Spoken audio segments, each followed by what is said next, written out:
Hello and welcome to this Dr. Ross Maths key skill video on multiplying algebraic fractions with single terms on the numerators and denominators. And we want to simplify this expression. Now don't be intimidated by the fact that we have algebraic expressions here. We're multiplying two fractions together and we multiply fractions in the usual way. So for example, if I had 2/3 multiplied by 4/5, we would just multiply the numerators, 2 times 4 is 8, and multiply the denominators, so 3 times 5 is 15. And it's exactly the same case here. So I'm going to do it two different ways. I'm going to do it the slow way first and then a sort of quicker, more intelligent way. We multiply the numerators, so 5x cubed times 7. Well, we multiply the numbers first. 5 times 7 is 35. And then we've got that x cubed then.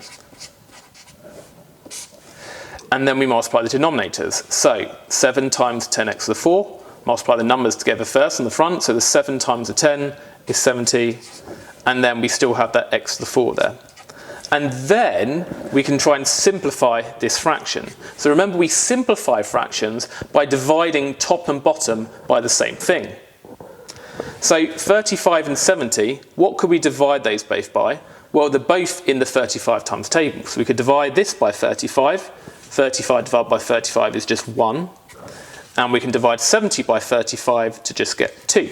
So those numbers become much simpler. What about x cubed and x to the 4? What could we divide them both by? Well, if you think about it, x cubed means x times x times x, or just xxx, whereas x to the 4 means xxxx. Now we have three x's in common at the top and the bottom.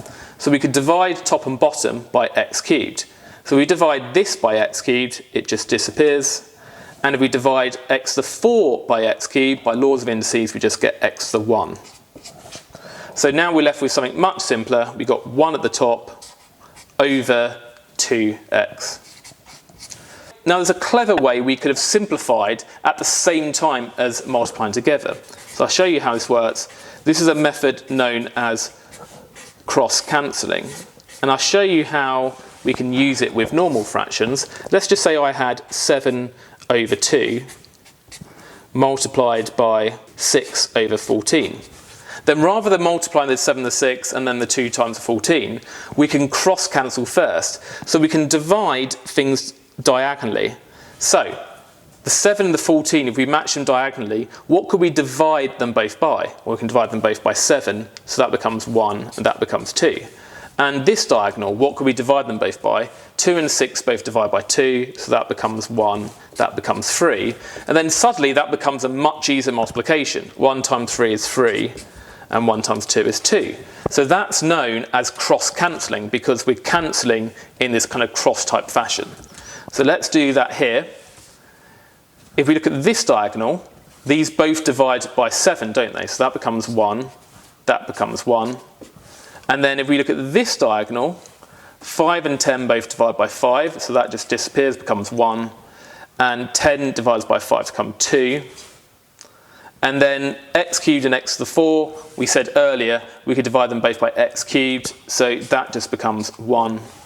And x to the 4 just becomes x. And then we got something much simpler. 1 times 1 is 1, and 1 times 2x is just 2x. So we get the same answer.